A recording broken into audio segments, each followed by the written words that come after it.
can we do today? We that are here, we have been saying this about our leaders, DS or ST or Nobamiro, Chief F.R.A. Williams. He made the law, was always writing the law, establishing all these things. I mean, well, show me anything that the Western region did that they codified in the law that it was not F.R.A. Williams that wrote the law. Show me. You won't find one. F.R.A. Williams, one of the leaders, we are also failing to acknowledge. He wrote the law. S.T. Onobamiro was the minister in charge of education under S.L. Akintola. It was he that wrote the minority report establishing the University of Ife. The federal government constituted a panel, they call the Ashby Commission. See, go and look at the university to be established in Nigeria. They came out with a report. They said, one university in Ahmadu Bello, one university in Nsukka, they said that it is University of Nigeria. And one university to honor the Nigerian federal capital in University of Lagos. And the SD, who was a member of the committee, said, come. Where is the university for the Western region? I mean, university in other region, university in Eastern region. Where is the Western region? Oh, they say, you want to take the whole of everything. Your people are highly educated. You are the one going to Britain, go to America, doing this, all kinds of degrees. Say, I'm not saying my people didn't do it. Where is our home? Say that there's a university in Ibadan now. Onabadu now said, sorry, the university in Ibadan is not a university. It is a college of a university in England. Give us our home. He protested. He walked out of the meeting. His leader called him and said, you don't walk out of meeting. Don't walk out of meeting. They will take this decision at your back and you'll be bound by it. You will be bound. Go and write a minority report. He now wrote a protest minority report. Of course, you could trust Chief Obafemi Awolowo was the Uromi. He was the Uromi under the water that is determining the dancing at the top of the water. And then they submitted it. Tafawa Balewa had no option. Say, hey, okay, you see, we allow you to have a university, but first it will be a regional university. One cover we will not give. One up dime we won't give. You are on your own. But we will permit you to have it. But don't replicate courses that are in the that are already existing in the three other universities. So no problem. So find it okay. Then university education was exclusive to federal government. Ibadan had always been federal. The first state university in Nigeria was the University of Ife. It was the first state. I'm sure because I didn't say regional university state. A region is the same as a state. The regions built it. 1961, they made the law. By 1962, they admitted the first set of students who were occupying the campus of what you have today as the Polytechnic Ibadan. That was where University of Ife started. And that was why the students were educated for about 5 or 7 years until the university moved to its permanent site in Ile-Ife in 1972. The Western region now wanted to prove a point. Say, we are giving money to other people and they have their university, but to us, nothing. All right. Excel. Regardless of the disagreement between him and his leader, contacted the Kenya immediately and said, what do you think about this? And I will not be a person who will sideline development. Our politics followed development. Not development following his politics. He prioritized the development of his people, politics. So, okay, I know of one of my friends with whom I have schooled elsewhere. His name is Ben Gurion. Ben Gurion. Ben Gurion was one of the world's first-class architects. He designed the University of Ife. Ben Gurion later became the Prime Minister of Israel. And when he was 90 years of age, he came to Ife to celebrate his, and we celebrated him. He designed that university. Up to this time, you can't find any university in Nigeria more beautiful than Obafemi University. You can't find it. You cannot find it. Now, Ben Gurion did not just design it, he recommended the engineers. What engineer? Sole Bole. Another Israeli company. In those days when we were in primary school, 1973, we said Sole Bole. We see the vehicle. We call it Shino Bole. Shino Bole. Because coming from the inner recesses of northeastern part of Ondo State, we had not seen the kind of road we saw was the one that they would put, this granite that was, your vehicle was always oscillating like this on top of those granites. That was the kind of road we saw. Now, when we saw roads, as soon as we moved close to Ibadan, and we started seeing road built with leather, thousands, we call it Shino Bole. That no driver will drive from this road and will not Shino.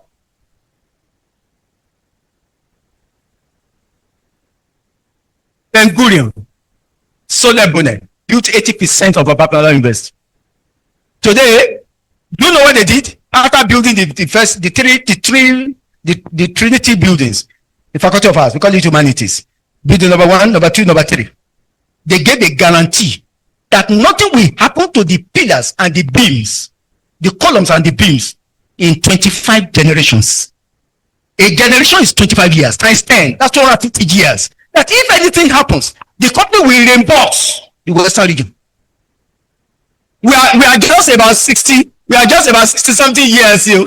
And I tell you on the authority of my honor, nothing has ever happened to those buildings. What can today's generation therefore learn? What can we therefore learn from what these people did? What? This is what to learn. Number 1, let our best be our leaders. Elect your best. Not that sheep should be leading lions. Have you noticed the quality of political leadership we have been electing since 1979? 79 was even fair. Have you noticed since 1993? The ill-timed, ill-fated Third Republic? The quality of leadership that we have been having has been affecting us such that our mental magnitude is now lacking in our political system. That's why you see someone whose sources of income is suspect being enthusiastically elected by little discerning electorate who have mastered the art and science of vote merchandising, buying and selling of votes. Even when politicians were not ready to buy, you will see people advertise and say that my vote is for sale here. To say, one of our professors joined the political party called Kowa. His name, or her name, Professor Shonaya, sorry. We were to do campaigning in Ife. And the Okada riders, you may not like them because of their nuisance value. But that nuisance itself can be mobilized for mass mobilization. And that's okay. Join us so that we can go from Abayagani straight to Isale Agbara, and then from there, Olorogbo, and terminate in Mayfair. I'm sorry if I mentioned Ilefe is the core of Yoruba culture. So you cannot expecting our streets to bear your white man's name. There is even a place in Ife called Galefefe, Galefefe, Isale Agbara. When you mention that kind of name in Lagos, they may be dazed. People ask, Okada man asks that, yes, we fill their tank, I think about 5 liters, and give them 2,000 naira. And I called on their leader and say, what is the quality of, what is the meaning of this to you in your life? He said, Professor, I don't have any problem. That at least I will buy Dele and Echo. Can you imagine? He was thinking only of just 1 million. Mental magnitude was lacking. The quality of political leadership is suspect. There is a disconnect between Nigeria's structural federalism and our fiscal capacity. What do you do to a country or to a part? You say the Southwest is not doing enough for its people? Cocoa House should have been replicated in all the 6 states. Can't you be the equivalent? In Akure, in Ekiti, should be able, by now we should have been able, because one, we are better read, we are more populous, we pay more taxes. I tell you, the technical know-how is not lacking in the Southwest. How come that we are not able to replicate something like Cocoa House? Reason, the quality of our political leadership. Our political leadership has become so transactional that as soon as they buy the vote, they no longer feel that they are responsible to you. And do you blame them?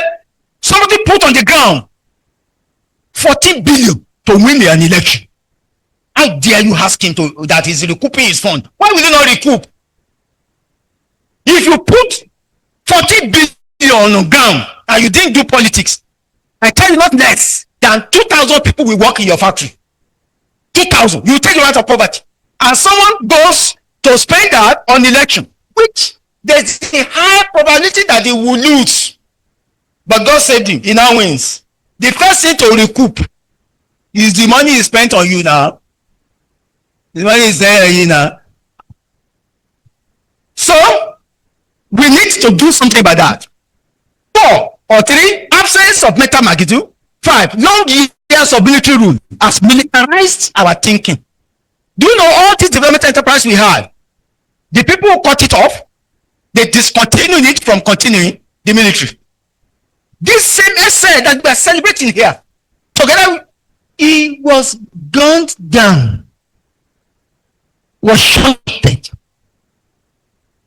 Bravely resisting, eh? But how much can you bravely resist AK-47? How much?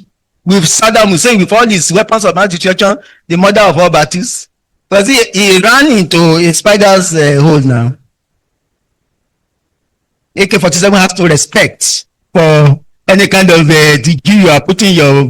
I mean, supposed to give a ballistic missile, and the next thing your reply to him is that you are reading poem. You start to cite poem. You say on the day the black monkey sees the alakwini, he forgets his anger. He commands you to forgive him. No matter what I might do, I miss. A blacksmith never know what to forge with iron dross. You are reading poem.